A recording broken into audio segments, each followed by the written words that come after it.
écrire une représentation, je vais peindre par-dessus pour laisser une partie libre, la laisser, tourner la toile, repasser une autre représentation et faire des représentations sur des représentations, etc.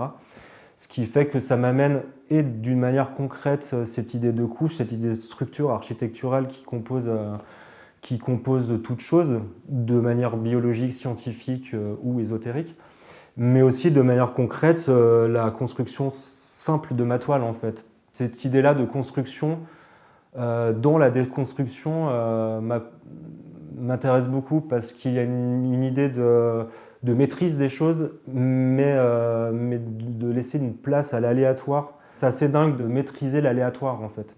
Il y a ce côté presque intouchable qui m'intéresse beaucoup, et ce qui finalement, pour moi, définit les êtres vivants, définit les êtres humains. On peut être très simple comme très compliqué, et ça m'intéresse beaucoup, et j'essaie vraiment de le retranscrire dans la manière dont je fais les choses. Dans le procédé, ça c'est une manière très architecturale de voir les choses.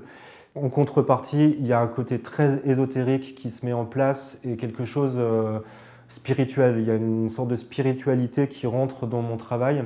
Sachant que je m'inspire d'énormément de choses, je suis quelqu'un de très curieux à la base, qui s'intéresse à beaucoup de choses.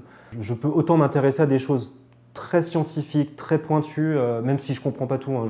Encore une fois, je ne me considère pas du tout comme un scientifique, mais en tout cas, ça m'intéresse. Et j'aime bien confronter ça, en fait. Il y a toujours cette idée de confrontation avec quelque chose qui ne s'explique pas.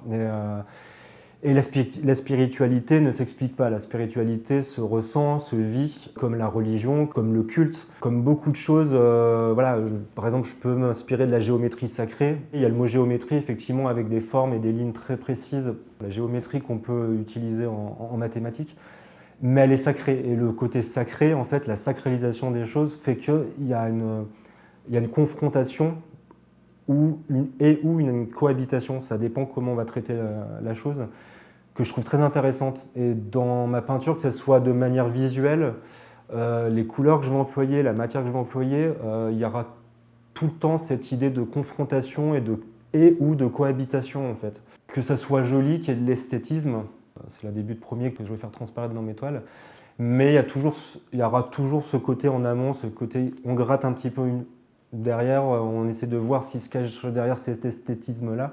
Et il y aura toujours quelque chose de beaucoup plus ésotérique et spirituel, et plus profond que ce qu'on pourrait imaginer de premier abord, en fait.